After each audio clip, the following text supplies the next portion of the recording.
The officer thought the alley was empty until his flashlight found a golden retriever tied beside a dumpster. For 1 second, it looked unreal, then he saw the rope on the dog's chest. There was a cardboard sign hanging off him. The kids ran the second they saw the badge. The dog didn't. He just stood there shaking like he had already given up. When the officer cut him free, he still wouldn't move. Not until the officer lowered a hand to his shoulder. Then the dog took one step, like he was asking if it was finally safe. At the vet, the marks around his neck were still there. He had been pulling so hard to get loose that the damage stayed long after the rope came off. The officer meant to keep him for a few days. But once the dog stepped into that quiet house, he stopped looking like evidence and started looking like someone ready to trust again. At first, he followed from a distance.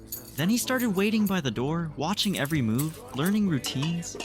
What looked like fear was starting to look a lot more like focus. So they tested him, and the dog someone had tied to a dumpster locked in like he'd been waiting for a job. Every command landed, every correction stuck. He wasn't broken, he was disciplined. In training, he stayed calm under pressure. That focus earned him a working harness and a place beside the uniform he once feared. Then one night, officers got called back to that same park. The same kids were there, and they recognized the dog before they recognized the officer. Only now, he wasn't tied up and shaking. He stood beside the man who saved him, calm and steady.